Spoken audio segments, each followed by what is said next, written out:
Ya, yang kedua, dunia dibandingkan akhirat. Semua kenikmatan hidup yang didapat di dunia belum berarti apa-apa kalau dibandingkan dengan kenikmatan yang dijanjikan oleh Allah di surga nanti. Malah, dalam salah satu hadis Kudai, kenikmatan surga itu sesuatu yang belum pernah dilihat oleh manusia, belum pernah didengar oleh telinga, dan belum pernah terlintas dalam pikiran. Tentang nilai dunia dibanding akhirat ini, Allah berfirman, apakah kamu puas dengan kehidupan di dunia sebagai ganti kehidupan di akhirat?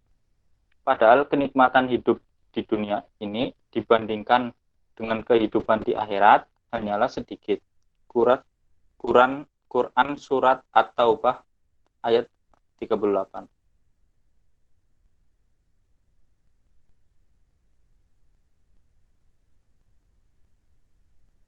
Dan dalam surat Al-Hadid ayat 20, Allah Subhanahu wa taala berfirman, ketahuilah bahwa sesungguhnya kehidupan dunia itu hanyalah permainan dan suatu yang melalaikan, perhiasan dan bermegah-megahan antara kamu serta berbangga-bangga tentang banyaknya harta dan anak, seperti hujan yang tanam-tanamannya mengagumkan kamu para para petani.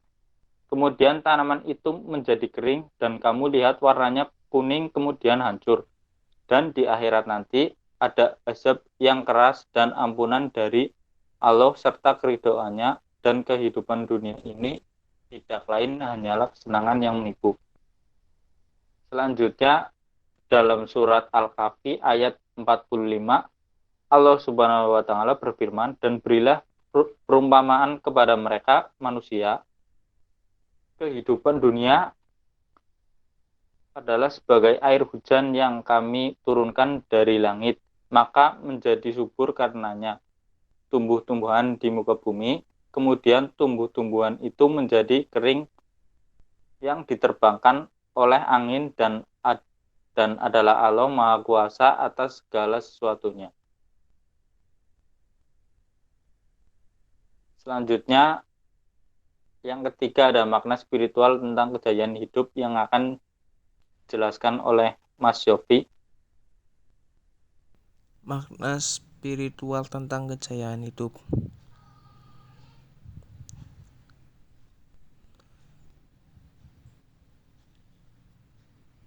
Kemurnian jiwa melepaskan materi duniawi kepada Sang Pencipta, yaitu makna spiritual tentang kejayaan hidup.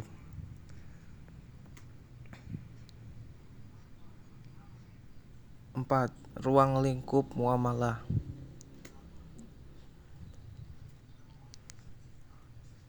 Ruang lingkup muamalah yaitu seluruh kegiatan muamalah manusia berdasarkan hukum-hukum Islam, baik itu berupa perintah maupun larangan yang terkait dengan hubungan manusia dengan manusia lainnya. Ruang lingkup muamalah dari bentuk aspeknya terbagi menjadi dua, yaitu muamalah adabiyah dan muamalah madiyah. Muamalah abadiyah muamalah yang berkaitan dengan bagaimana cara tukar menukar barang yang ditinjau dari segi subjeknya, yakni manusia, seperti ijab qabil, saling meridhoi, tidak ada keterpaksaan, kejujuran, dan sebagainya. Muamalah madiyah mencakup segala aspek yang terkait dengan kebendaan ini, meliputi halal haram, subat untuk diperjualbelikan, benda-benda yang menimbulkan kemadaratan, dan lainnya. Dalam aspek madiyah ini contohnya adalah jual beli, gadai, jaminan dan tanggungan, pengalihan hutang, perjalanan profit, dan loss sharing, perwakilan, atau satu lagi persewaan pengupahan.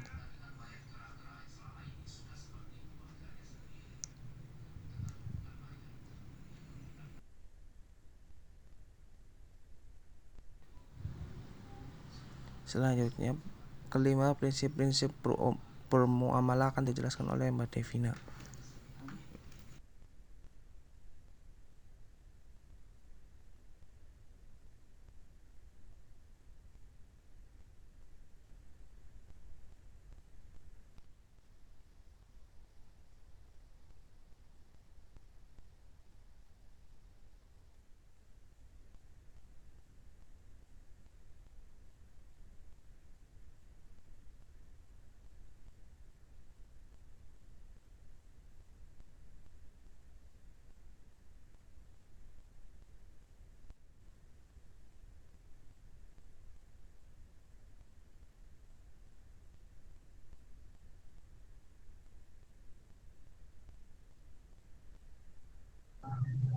Yang kelima, prinsip-prinsip bermuamalah.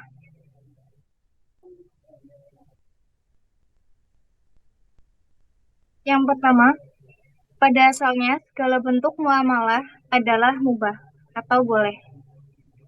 Al-aslu fil isya'i fil muamalat al-ibahah illa madala ad-dalilu ala khilafih. Jadi pada dasarnya segala sesuatu persoalan muamalah itu hukumnya mubah, kecuali jika ada dalil yang menunjukkan atas makna lainnya. Yang kedua, muamalah dilaksanakan dengan memelihara nilai keseimbangan atau tawazun. Konsep ini dalam syariah meliputi berbagai segi, antara lain meliputi keseimbangan antara pembangunan material dan spiritual, pemanfaatan serta pelestarian sumber daya. Yang ketiga, muamalah dilakukan atas dasar pertimbangan mendatangkan manfaat dan menghindari mudarat dalam bermasyarakat. Yang keempat, muamalah dilaksanakan dengan memelihara nilai keadilan dan menghindari unsur-unsur kezaliman. Segala bentuk muamalah yang mengandung unsur penindasan tidak dibenarkan, seperti dalam firman-Nya Quran Surah Al-Baqarah ayat 279.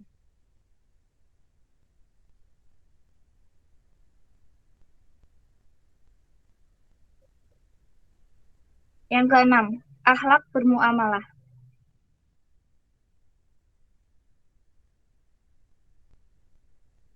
Yang pertama, kaum muslimin diperintahkan untuk selalu menghormati Rasulullah Shallallahu Alaihi Wasallam, harus punya akhlak dalam berkomunikasi dengan beliau, sebagaimana firman-Nya dalam Quran Surah Al-Hujurat ayat 2. Kedua, ketika ada berita buruk tentang seseorang atau satu kelompok, maka lakukanlah cek dan dicek terlebih dahulu sebelum mengambil tindakan, sebagaimana firman-Nya dalam Quran Surah Al-Hujurat ayat 6. Ketiga, ketika terjadi perselisihan antara dua orang atau dua kelompok atau lebih, maka lakukanlah islah atau mendamaikan dengan cara yang adil, sebagaimana firman-Nya dalam Quran Surah Al-Hujurat ayat 9.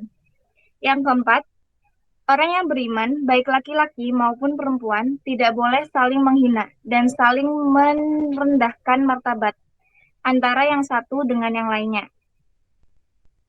Yang kelima, sesama orang yang beriman dilarang saling mencurigai satu dengan yang lainnya, sebab sebagian dari kecurigaan itu, apalagi tanpa alasan, hanya akan melahirkan dosa dan kesalahan. Bagaimana firman-Nya dalam Quran Surah Al-Hujurat ayat 12.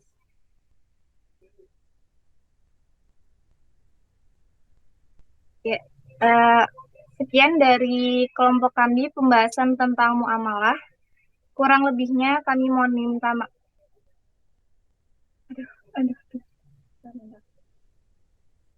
Sekian dari kelompok kami pembahasan tentang muamalah. Kurang lebihnya mohon maaf. Wassalamualaikum warahmatullahi wabarakatuh. Waalaikumsalam warahmatullahi wabarakatuh. Nanti dipotong ya yang tadi.